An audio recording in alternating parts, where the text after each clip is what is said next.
प्रिय विद्यार्थियों, आज फिर से इम्यूनोलॉजी का सेकंड टॉपिक है मेरा इम्यूनोजन और अथवा एंटीजन। टॉपिक शुरू करने से पहले मैं आपको कहना चाहूँगा कि यदि आपको ये वीडियो पसंद आता है तो उसे लाइक करें और मेरे यूट्यूब चैनल पे केवल और केवल क्लासिकल जूलॉजी प्राणी शास्त्र के केवल और केवल क्लासिकल टॉपिक्स के बारे में ही वीडियो हैं। अतः पढ़ने वाले विद्यार्थियों को आप शेयर करें, आप सब्सक्राइब करें ताकि आपको अपडेट्स मिलती रहें। आज का मेरा टॉपिक है इम्यूनोजन एंटीजन। हालांकि आमतौर पर ये शब्द जो है एक दूसरे के पर्यायवाची माने जाते हैं बोलचाल में। और इंट्रोडक्शन में बता देता हूँ कि एंटीजन क्या होते हैं। आप जानते हैं हमारे प्रतिरक्षा तंत्र जो है बाहरी रोगाणुओं से रक्षा करने में मदद करता है, परंतु बाहरी रोगाणु में ऐसा क्या है जिससे हमारा प्रतिरक्षा तंत्र पहचानता है, या ये कहें कि आपके घर के बाहर गली में कोई चोर आया है, घर को आप हमारे शरीर से ले सकते हैं और चोर को आप कोई बाहरी जीव या रोगाणु से ले सकते हैं। तो ऐसे कौन से तरीके हैं जिसके द्वारा आप गली के चोर को, जो इंसान के रूप में होता है, उसको आप पहचान लेते हैं, या यूं कहें कि हमारा शरीर किसी रोगाणु को किस तरह से पहचानता है कि वो बाहरी है, जो शरीर में एंटर कर चुका है। तो वह कौन से तत्व है जिनके द्वारा हमारा शरीर का प्रतिरक्षा तंत्र कहते हैं कि उसको पहचानता है। तो जो वही तत्व है मैं जिसके बारे में बता रहा हूँ वह है एंटीजन। किसी भी रोगाणु या बाहरी जीव की सतह पर बहुत सारे प्रोटीन के, ग्लाइकोप्रोटीन के ऐसे अणु उसकी सतह पर होते हैं, सूक्ष्म अणु होते हैं। वह सूक्ष्म अणु हमारे प्रतिरक्षा तंत्र की विभिन्न कोशिकाओं और उनके उत्पादों द्वारा, उत्पाद मतलब एंटीबॉडी, प्रतिरक्षी अणु, उनके द्वारा पहचाने जाते हैं। फिर हमारा प्रतिरक्षी तंत्र उसके खिलाफ अलग अलग तरीके से कार्य करता है, जिसमें मैंने पिछले वीडियो में बता दिया था कि सहजात प्रतिरक्षा भी है, उसके अलावा कोशिका माध्यित सेल मीडिएटेड इम्यूनिटी, और दूसरी है ह्यूमरल एंटीबॉडी मीडिएटेड, जो इम्यूनिटी एंटीबॉडी के माध्यम से, उनके माध्यम से हमारा शरीर प्रतिरक्षा तंत्र कार्य करता है। तो बात शुरुआत होती है प्रतिरक्षा तंत्र की किससे? एंटीजन से, जो किस पे पाए जाते हैं? रोगाणु या सूक्ष्म जीव की सतह पर, या बाहरी जो जीव या सूक्ष्म जीव जो हमारे शरीर में प्रवेश करता है उसकी सतह पर पाए जाते हैं। यहाँ पे मैंने एक डायग्राम बताया सूक्ष्म जीव का, सूक्ष्म जीव के ऊपर एंटीजन मॉलिक्यूल्स हैं, उसके बारे में बताया है। आगे इसके बारे में डिटेल से बताऊंगा एंटीजन मॉलिक्यूल को किस तरह से आइडेंटिफाई करते हैं। तो हम आगे वीडियो में चलते हैं। पसंद आए तो जरूर अपने मित्रों में शेयर कीजिए ताकि बेनिफिट ले। देखिए, मैंने हिंदी में आगे की स्लाइड्स बताई है, ये पहली स्लाइड्स में थोड़ा सा है, आपको जरूर अच्छे से समझाऊंगा। देखिए, इम्यूनोजन और एंटीजन हालांकि ये इंटरचेंजेबली है माने जाते हैं। इनको सामान्यतः हम इम्यूनोजन और इन दोनों को एक जैसे शब्द में ले लेते हैं, परंतु दोनों शब्द अलग अलग हैं। अलग अलग का मतलब टोटली अलग नहीं, थोड़ा सा इनके अंदर अंतर है। अंतर क्या है आप देखिए। इम्यूनोजन वो सब्सटेंस, वो पदार्थ होते हैं जो हमारे शरीर में एंटीबॉडी के साथ रिएक्ट करते हैं। एंटीबॉडी आपको मालूम है क्या है? हमारे प्रतिरक्षा तंत्र में एक सहायक अणु होते हैं, प्रोटीन के अणु होते हैं जो एंटीजन के साथ क्रिया करते हैं और प्रतिरक्षा तंत्र में मदद करते हैं। तो ये सब्सटेंस एंटीबॉडी के साथ भी क्रिया करते हैं और इम्यून रेस्पॉन्स भी उत्पन्न करते हैं। इम्यून रेस्पॉन्स यानी प्रतिरक्षा तंत्र की अनुक्रिया, वो क्या होती है? ह्यूमरल और एंटीबॉडी रेस्पॉन्स वो उत्पन्न करते हैं, और सेल मीडिएटेड रेस्पॉन्स इनको उत्पन्न करते हैं। इनको सरल शब्दों में समझें तो क्या है, देखिए, एंटीजन तो क्या है कि जस्ट हमारे शरीर में प्रवेश किया कोई रोगाणु, या एंटीजन हमारे शरीर में प्रवेश करता है तो हमारे शरीर की जो एंटीबॉडी क्रिया कर लेती है उसके साथ, बस।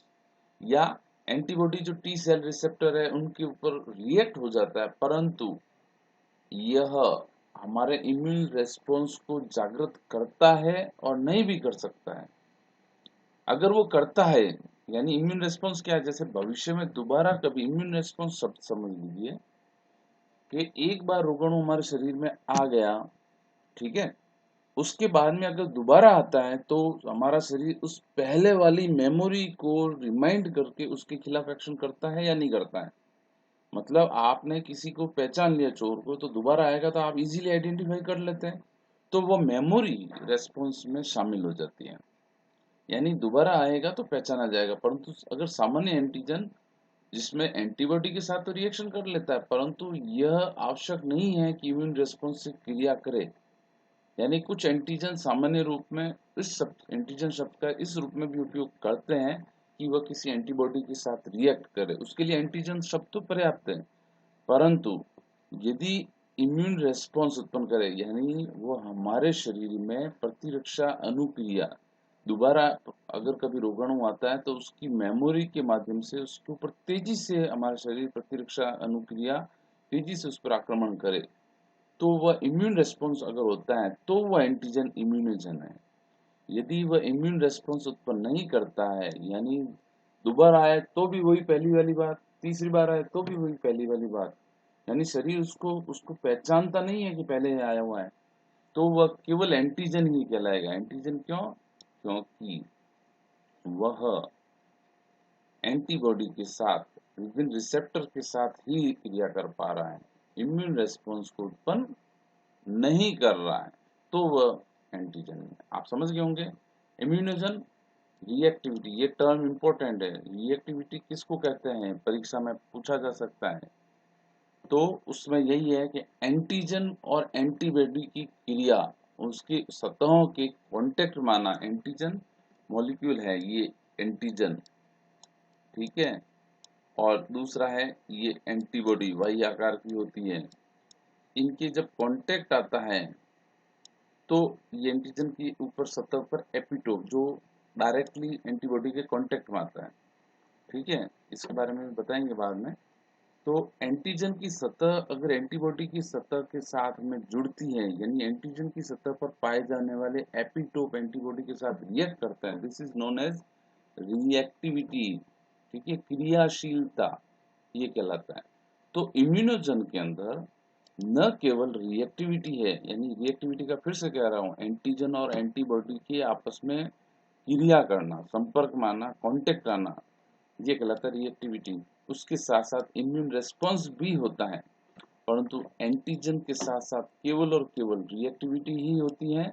उसके साथ जरूरी नहीं है कि इम्यून रेस्पॉन्स उत्पन्न हो या नहीं।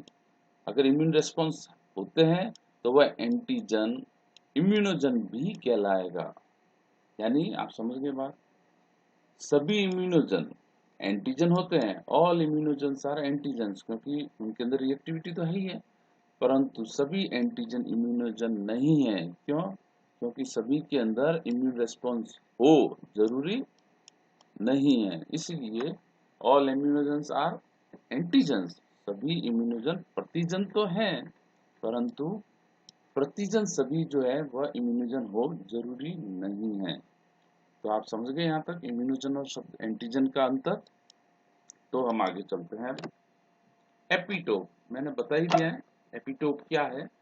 जैसे ये बड़ा एंटीजन है, मैंने डायग्राम भी बताया था आपको, फर्स्ट स्लाइड पे आप देख सकते हैं। ये एंटीजन एक प्रोटीन अणु है बड़ा, इसके ऊपर ये गोल एपिटोप है, ये अलग टाइप का एपिटोप है, ये ट्राइंगुलर टाइप का एपिटोप। एपिटोप मतलब जहां पर एंटीबॉडी डायरेक्टली कांटेक्ट करती है, जहां पर केमिकल बॉन्डिंग होती है, वंडरवॉल बंद बनते हैं सामान्यतः एंटीजन एंटीबॉडी में, या आयोनिक इंटरेक्शन, आयोनिक इंटरेक्शन होता है, सहसंयोजक बंध सामान्यतः बनते ही नहीं है। तो यहाँ पर जिस स्थान पर एक बड़े एंटीजन मॉलिक्यूल के साथ में एंटीबॉडी की सतह डायरेक्टली कांटेक्ट में आती है, ये देख लीजिए एंटीजन बाइंडिंग साइट किसकी, एंटीजन की बाइंडिंग साइट एंटीबॉडी की है, और ये जहां पर कांटेक्ट में आती है एंटीजन के, यह सतह कहलाती है एपिटोप। आप समझ गए एपिटोप का मतलब। सीधे शब्दों में कहें, एंटीजन की सतह पर आप नोट कर सकते हैं, एंटीजन की सतह पर पाए जाने वाले वह हिस्से जो एंटीबॉडी अथवा टी सेल रिसेप्टर द्वारा पहचाने जाते हैं और उससे बनते हैं, उसे कहते हैं एपिटोप। और सीधे शब्द में कहें एंटीजन है क्या, एक शब्द में प्रतिजन निर्धारक, यानी प्रतिजन निर्धारक निर्धारित करता है। आप समझ गए क्यों? ये कोई बाहरी है मटेरियल, रोगाणु शरीर में प्रवेश कर गया है तो उसके ऊपर वो बाहरी है उसका निर्धारण करने वाला ये अणु है प्रतिजन निर्धारक एपिटोप। समझ गए? एंटीजन की सतह पर उस चीज को बाहरी निर्धारित करने वाले, उस चीज को प्रतिजन निर्धारित करने वाली सतह जो एंटीजन पे पाई जाती है वह कहलाती है एपिटोप। आगे देखते हैं एपिटोप के बारे में और भी मैटर है। Epitope the portion of an antigen that is recognized and bound by antibody or T cell। एक एंटीजन का वह भाग जिसे प्रतिरक्षी अणु या टी सेल रिसेप्टर द्वारा रिएक्ट किया जाता है, ये बता चुका हूं। और एक प्रोटीन, ये बहुत ही इंपॉर्टेंट बात है। आप सामान्यतः सोचेंगे कि एक कोई वायरस है या एक कोई बैक्टीरिया है उसके ऊपर एक एपिटोप होगा या एक एंटीजन ही होगा। तो मैं आपको बता देता हूं यहाँ पर एक डायग्राम के द्वारा। जैसे एक रोगाणु है, ठीक है, एक पेन ले लेता हूं मैं।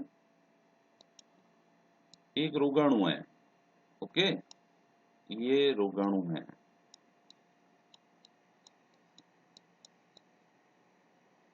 इसके ऊपर बहुत सारे एंटीजन मॉलिक्यूल्स हैं। ये एंटीजन, उसकी सतह पर एक से ज्यादा एंटीजन होंगे, ठीक है। ये सारे क्या हैं? एंटीजन्स। ये 1, ये 2, ये 3, ठीक है, और ये 4। और इन प्रत्येक एंटीजन पर एक से अधिक एपिटोप हो सकते हैं। आप समझ गए? चोर के पकड़े जाने की संभावना ज्यादा होती है क्योंकि उसमें डर भी होता है, ड्रेसिंग सेंस होता है, भय होता है, कपड़े भी अलग अलग होते हैं। इसी प्रकार से एक रोगाणु पर बहुत सारे एंटीजन्स हो सकते हैं, एक से ज्यादा प्रकार के, और प्रत्येक एंटीजन पर एपिटोप यानी जहां पर कोई प्रतिरक्षी अणु जुड़ता है वह भी ज्यादा प्रकार के हो सकते हैं। यहाँ पे गोल सरफेस हो गई, यहाँ पे ट्राइंगुलर हो गई, तो यहाँ पे ट्राइंगुलर वाली एंटीबॉडी आ गई, यहाँ पे गोल सरफेस वाली एंटीबॉडी आ गई। तो एक कहने का सेंस क्या है? एक रोगाणु पर बहुत सारे कई गुना एंटीजन हो सकते हैं और प्रत्येक एंटीजन पर कई सारे एपिटोप हो सकते हैं। आप समझ गए बात? बहुत सारे एंटीजन, बहुत सारे एपिटोप एक रोगाणु पर हो सकते हैं। तो आप इस डायग्राम से समझ गए होंगे कि किस प्रकार से यहाँ पे एक एंटीजन ही बताया है, ऐसे बहुत सारे एंटीजन एक रोगाणु पे होंगे और प्रत्येक पर यहाँ पे एक एंटीजन पे देखो 3 एपिटोप बताए गए, और ऐसे एंटीजन बहुत सारे हो सकते हैं। तो प्रत्येक एक प्रोटीन, यहाँ पे वन प्रोटीन एंटीजन में है मल्टीपल एंटीजेनिक डिटर्मिनेंट, ओके। और ये एपिटोप भी दो प्रकार के हैं। एपिटोप दो प्रकार के कौन कौन से? वो एपिटोप यानी वह एपिटोप जो बी सेल एपिटोप है, जो बी सेल की द्वारा या एंटीबॉडी द्वारा सीधे पहचाने जाते हैं। दूसरे होते हैं टी सेल। आपको मालूम है कि प्रतिरक्षा तंत्र में प्रतिरक्षी कोशिकाएं, जो कोशिका माध्यित है उसके अंदर, तो ये एपिटोप जो आपको बताया था कि कोशिका माध्यित जो प्रतिरक्षा उसमें टी सेल काम आती हैं, जो एंटीबॉडी डिपेंडेंट यानी कोशिका अपने द्वारा कुछ अणु, एंटीबॉडी के अणु स्रावित कर देती है जो प्लाज्मा के अंदर प्रतिरक्षा प्रक्रिया में भाग लेते हैं। तो इन दोनों के द्वारा पहचाने जाने वाले एपिटोप भी अलग अलग होते हैं। देखिए एंटीजन वही है, हो सकता है ये जो एंटीजन है एंटीबॉडी के द्वारा ह्यूमरल बी सेल एपिटोप हो गया, परंतु कुछ ऐसे भी एपिटोप हो सकते हैं जहां पर क्या, जहां पर टी सेल आकर के जुड़े। समझ गए? यहाँ पर टी सेल आके जुड़े और इस एपिटोप को पहचाने, तो ये टी सेल एपिटोप हो गया। सिंपल सी बात। पर एपिटोप का काम तो एक ही है कि क्या काम है कि आइडेंटिफाई हो जाना, किसके द्वारा? प्रतिरक्षा तंत्र के द्वारा। कहाँ पाए जाते हैं? कि एंटीजन की सतह पर। इसके अलावा नई कोई बात इसमें नहीं है। अब नया शब्द है इम्यूनोजेनिसिटी। इम्यूनोजेनिसिटी मतलब हिंदी में लिखना भूल गया, प्रतिरक्षा इम्यूनोजेनिसिटी, प्रतिरक्षिता मतलब प्रतिरक्षा प्रतिक्रिया को प्रेरित करने की जो क्षमता है एक इम्यूनोजन है। जैसे आपको क्या, आप कितना काम कर सकते हो, तो वैसे ही एक इम्यूनोजन से पूछा जाता है कि आप प्रतिरक्षा तंत्र को कितना प्रेरित कर सकते हो, या यूं कह दें कि प्रतिरक्षा तंत्र को किस हद तक आप मोटिवेट कर सकते हो। तो यहाँ पे गलत लिख दिया है, माफ करना, शब्द में कुछ मिस्टेक है यहाँ पे। कहने का मतलब है इम्यूनोजन की क्षमता से जुड़ा हुआ है। अगर इम्यूनोजन अच्छी क्षमता का है तो निश्चित तौर पर प्रतिरक्षा प्रतिक्रिया को भी अच्छे से प्रेरित करेगा, या यूं कहें कि शरीर द्वारा जल्दी से पहचाना जाएगा, जल्दी से उसके खिलाफ प्रतिरक्षा होगी। तो इस प्रकार से इम्यूनोजन इस आधार पर वीक इम्यूनोजेंस भी हैं, स्ट्रॉन्ग इम्यूनोजेंस भी हैं। अब बात आती है कि इम्यूनोजेनिसिटी को प्रेरित करने वाला तत्व कौन सा है, किस आधार पर वो कमजोर हो गया या किस आधार पर वह स्ट्रांग हो गया, जिसके द्वारा इम्यून सिस्टम पहचाना जाए। इसको आप गली में कह दे कि कोई चोर है, आप उसको कैसे तुरंत से पहचान जाते हैं? यदि उसके हाथ में कोई हथियार है, ताले तोड़ रहा है, तो आप सीधे से पहचान जाएंगे चोर है। और यदि वह धीरे धीरे प्रतिक्रिया करता है, आपसे बचाव करते करते छुप के कर रहा है, तो आप उसको पहचानने में तकलीफ रहेगी, वीक इम्यूनोजेन। तो आप समझ गए, इम्यूनोजेंस वीक और स्ट्रांग उसकी प्रतिरक्षा तंत्र से क्रिया, उससे प्रेरित करने की क्षमता से जुड़ा शब्द है। और कौन से तत्व किसी इम्यूनोजन को मजबूत बनाते हैं, यानी उसको स्ट्रॉन्ग इम्यूनोजन बनाते हैं, और कौन से कमजोर बनाते हैं, इसके बारे में हम नेक्स्ट स्लाइड में देखते हैं। हु डिटरमाइन इम्यूनोजेनिसिटी, कौन निर्धारित करता है इम्यूनोजेनिसिटी को? देखिए, फॉरेननेस, फॉरेन शब्द तो है, इसको हिंदी बताने लिखने की आवश्यकता नहीं, विदेशीपन। सीधी सी बात है, शरीर से बाहर का हो, हमारे शरीर का नहीं हो, ये बहुत ही अत्यावश्यक है।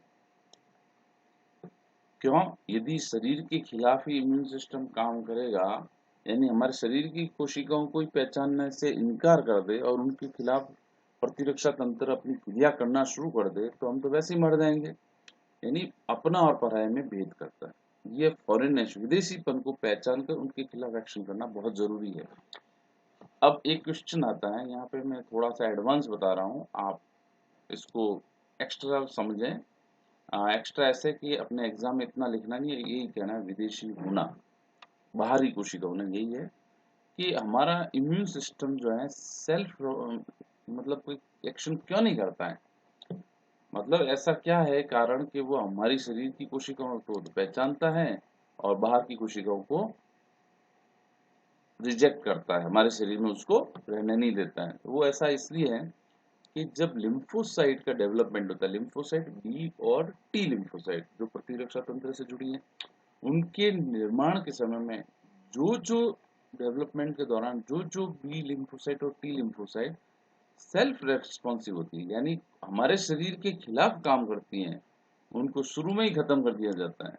अब वो प्रक्रिया यहाँ पे डिटेल बताऊंगा नहीं, मतलब समझ गए आप।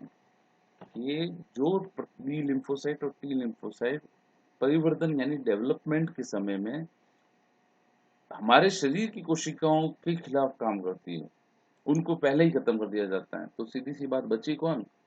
जो बाहर दूसरे प्रकार की कोशिकाओं को पहचानती हैं, उनको बने रहने दिया जाता है। और इस प्रकार से वह कोशिका बाहरी पदार्थों को, बाहरी एंटीजेंस को, बाहरी रोगाणु को पहचानेगी और हमारा शरीर जो है कार्य करेगा, प्रतिरक्षा तंत्र कार्य करेगा। दूसरा मैटर है साइज। देखिए, चोर बड़ा होगा तो आसानी से पहचाना जाएगा, और यदि कोई छुप छुप के छोटे साइज का होगा तो मुश्किल से पहचाना जाएगा। और वह साइज क्या है? आपको मालूम है एंटीजन तो क्या है? मॉलिक्यूल्स है।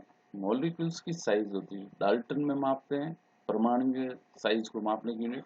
तो 10 किलो डाल्टन साइज की जो बड़े आकार के जो एंटीजन होते हैं, उनको आसानी से इम्यूनोजन के रूप में वरीयता मिलती है, आसानी से पहचाने जाते हैं, या ये कहते हैं कि वह मजबूत होते हैं या स्ट्रॉन्ग इम्यूनोजन है। जो उससे छोटे हैं वह वीक है। ऐसा माना जाता है कि 5000 से कम किलो डाल्टन, 5 किलो डाल्टन से जो कम साइज के हैं वह इम्यूनोजन का कार्य नहीं करते हैं, वह केवल और केवल एंटीजन या हेप्टेन का कार्य करते हैं। हेप्टेन और एंटीजन का बता दिया, हेप्टेन का आगे बताएंगे अपन। केमिकल कंपोजिशन, देखिए, कोई चीज जितनी ज्यादा अजीबोगरीब होगी वह ज्यादा नोटिस में आएगी। आप विचित्र वेशभूषा पहनते हैं तो आसानी से पहचाने जाते हैं। ठीक इसी प्रकार से एंटीजन जितना ज्यादा विचित्र होगा, विचित्र मतलब अलग अलग चीजों से बना होगा, वह उतना आसानी से पहचाना जाएगा। अब वैसे तो प्रोटीन 20 प्रकार के अमीनो अम्ल अलग अलग क्रम से अलग अलग संख्या में विशिष्ट, और उनकी फोल्डिंग के पैटर्न बहुत सारी वैरायटी होती है प्रोटीन्स के अंदर। उनकी प्राथमिक संरचना अमीनो अम्ल की होती है, उनमें क्रम क्या है, प्रत्येक अमीनो अम्ल की संख्या क्या है, और खुद अमीनो अम्ल की स्ट्रक्चर, उसमें कौन कौन से परमाणु हैं, उसकी संरचना क्या है, बेंजीन रिंग है कि नहीं है, ये सामान्य एल्केन श्रृंखला है, ये डिपेंड करता है प्रोटीन की स्ट्रक्चर कॉम्प्लेक्स होने के कारण। सर्व प्रमुख इम्यूनोजन होते हैं। इसके साथ साथ न्यूक्लिक एसिड भी बहुत सारे प्रमुख एंटी इम्यूनोजन का कार्य करते हैं, और यदि कोई न्यूक्लियो प्रोटीन है यानी न्यूक्लिक एसिड और प्रोटीन जुड़े हुए हैं तो वो और भी ताकतवर इम्यूनोजन का कार्य करेगा। इनकी तुलना में पॉलीसैकेराइड लिपिड थोड़े से वीक है। पॉलीसैकेराइड में भी यदि कोई होमोपोलीमर है, जैसे आपने देख लिया सेलुलोज, तो cellulose molecule purely carbohydrate glucose का बना होता है, तो उसकी इम्यूनोजेनिसिटी तो कुछ है ही नहीं। हाँ, हेटेरोपॉलीमर है तो उसके अंदर कुछ इम्यूनोजेनिसिटी होगी, पर हेटेरोपॉलीमर के अंदर हेटेरोजेनिसिटी जितनी ज्यादा होगी वह उतना ही इम्यूनोजेनिक होगा। हेटेरोपॉलीमर आप समझ गए, बहुलीकरण के दौरान बहुत अलग अलग प्रकार की इकाइयां जुड़ती तो बन जाता है हेटेरोपॉलीमर। और होमोपॉलीमर जैसे एक प्रकार के जो मॉलिक्यूल हैं जुड़ते, जैसे ग्लूकोज जुड़ जुड़ करके स्टार्च ग्लाइकोजन बनाता है, तो वह होमोपॉलीमर है। तो आप समझ गए, प्रोटीन न्यूक्लिक एसिड ज्यादा स्ट्रॉन्ग एंटीजन का कार्य करते हैं, जबकि पॉलीसैकेराइड एंड लिपिड उससे कंपैरिजन कम है। और पॉलीसैकेराइड में जो होमोपॉलीमर है वो तो ऑलमोस्ट नहीं के बराबर होते हैं। जैसे प्लास्टिक या पीवीसी, वह इम्यून सिस्टम द्वारा पॉलीइथिलीन या पॉलीवाइनाइल ऐसी मॉलिक्यूल से बने हैं, तो उनको इम्यून सिस्टम पहचानता नहीं है। यही कारण है कि जब हार्ट वाल बनाए जाते हैं वह पीवीसी या प्लास्टिक के बनाए जाते हैं। एनिमल टिश्यू या प्रोटीन की संरचना के कभी नहीं बनाए जाते। अगर प्रोटीन के बनाएंगे तो शरीर उनको वाल्व्स को हार्ट में जो पेशेंट में ट्रांसफर करता है उनको रिजेक्ट कर देगा। तो केमिकल कंपोजिशन भी आप समझ गए बहुत इंपॉर्टेंट रोल प्ले करता है। दूसरा स्ट्रक्चर, जैसे प्रोटीन की बात करें तो प्रोटीन की प्राइमरी सेकेंडरी टर्शियरी स्ट्रक्चर ये भी महत्वपूर्ण रोल करती है। कोई प्रोटीन जितना ज्यादा कॉम्प्लेक्स होगा, प्रोटीन की बात क्योंकि ये प्राइमरी सेकेंडरी टर्शियरी किसी भी मॉलिक्यूल की जितनी ज्यादा कॉम्प्लेक्स स्ट्रक्चर होगी उतनी ही वह ज्यादा इम्यूनोजेनिक होगा, उसकी सतह पर उतने ही ज्यादा एपिटोप होंगे। दूसरा है फिजिकल फॉर्म, यदि कोई एंटीजन सॉल्युबल फॉर्म में है तो वो अच्छा इम्यूनोजन नहीं है, और यदि वो पार्टिकुलेट है यानी कणीय प्रकृति का है तो वह अच्छा एंटीजन का कार्य करेगा। तो यहाँ से आपने समझ गए होंगे इम्यूनोजेनिसिटी, कौन ताकतवर इम्यूनोजन है। विदेशी होना, संक्षिप्त में बोल रहा हूँ आप ध्यान से सुने, विदेशी होना। एक लाइन में अगर आपके सवाल आता है, इस बार एग्जाम कोरोना काल में कम समय छोटे सवालों का टाइम रहेगा, तब आपको इस तरह के सवाल मिल सकता है कि कौन इम्यूनोजेनिक को अधिक मजबूत बनाता है, तो आपको इसी तरह से बताना है विदेशीपन, भारी होना, बड़ा साइज होना, जटिल रासायनिक और भौतिक संरचना, भौतिक संरचना मतलब उसकी प्राइमरी सेकेंडरी टर्शियरी होना, कणीय प्रकृति होना, एक एंटीजन को अच्छा इम्यूनोजन बनाती है। मैंने बोला है एंटीजन को इम्यूनोजन यानी एंटीबॉडी की रिएक्शन के साथ साथ इम्यूनोजेनिक रेस्पॉन्स, मेमोरी बनाना, ये काम ये होता है। और इस प्रकार से एक शब्द है आइसो एंटीजन। आइसो एंटीजन क्या होते हैं? Antigen present in some but not all member of species, यानी एक जाति के विभिन्न सदस्यों में अलग अलग में तो ये मौजूद है परंतु सभी के अंदर मौजूद नहीं है। जैसे डिफरेंट एलिलिक प्रोटीन, मतलब ये जो एंटीजन जो है कुछ में तो मौजूद है, कुछ के लिए वह सेल्फ है, खुद का एंटीजन, दूसरे में वह एब्सेंट है, जबकि है एक ही जाति के। ऐसा कब होता है? जब एक समान जीन लोकस पे जो अलग अलग एलील होते हैं, जैसे हमारे आंख की बात करें तो आंख का रंग है काला, भूरा, हल्का भूरा, नीला, ये सब है। ये सब क्या है, उसके जो आँख की संरचना के जो रंग है उसके लिए एलील है, उसके कलर के लिए। तो उन अलग-अलग एलीलों की प्रोटीन सब में सब हो ऐसा तो ज़रूरी नहीं है। हर एक जीन में एक पर्टिकुलर प्रोटीन होगा, तो दूसरा उसके लिए वह एंटीजन है। जैसे ब्लड ग्रुप की एंटीजन की बात करें, यदि ब्लड ग्रुप है ए, कौन सा ब्लड ग्रुप है? ए। किसी व्यक्ति का ब्लड ग्रुप है यदि ए, तो उसके शरीर में बी एंटीजन क्या है? एंटीजन का काम करेगा, परंतु वह एक आइसो एंटीजन है जो हमारे ही मानव के दूसरे अन्य मानवों में वह सामान्य तौर पर है, उसके लिए वह एंटीजन नहीं काम करेगा।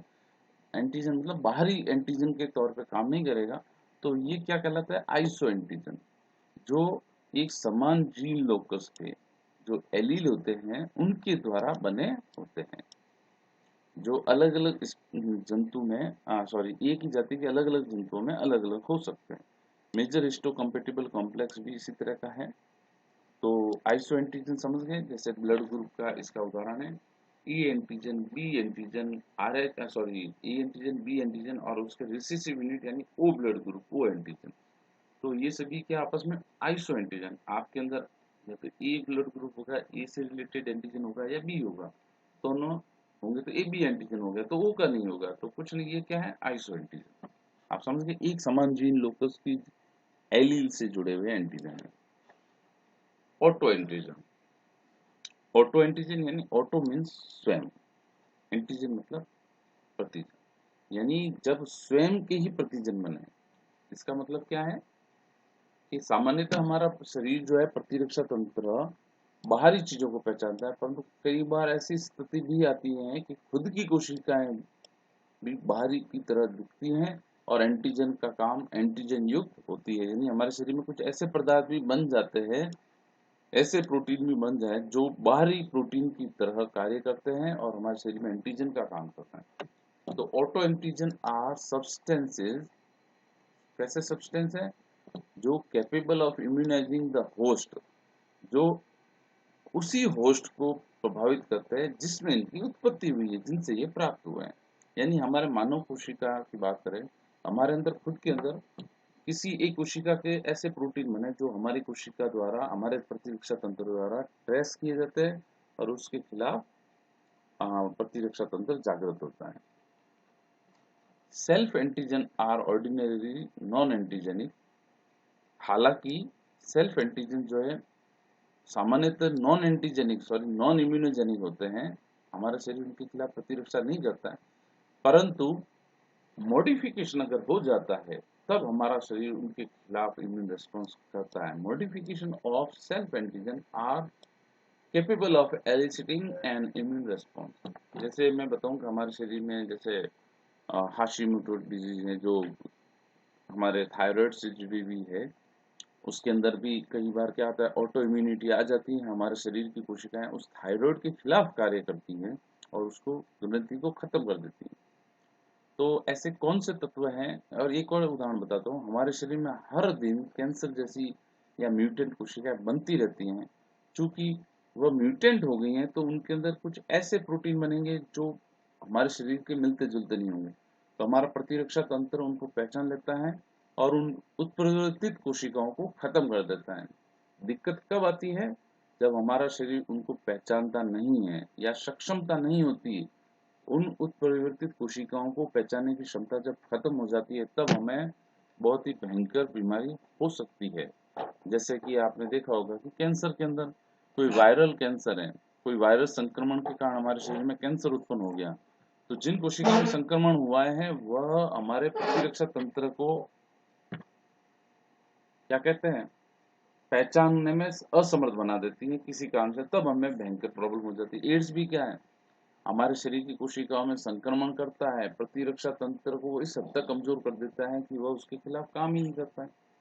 हालांकि वो ऑटो एंटीजन का मामला नहीं है, पर फिर भी यहाँ पे बता दिया, वैसे ही आप अन्यथा ना लें। आप तो यहाँ पर यही सोचें कि कोशिकाएं जब मॉडिफिकेशन हो जाता है ऐसे एंटीजन का निर्माण करें जो इम्यून रेस्पॉन्स को सक्रिय करे, तो वो ऑटो एंटीजन कहलाएंगे। ये ऑटो एंटीबॉडी बनती कैसे है? उन ऑटो एंटीजन स्व के एंटीजन के खिलाफ कब बनती है? इनको प्रेरित कौन करता है?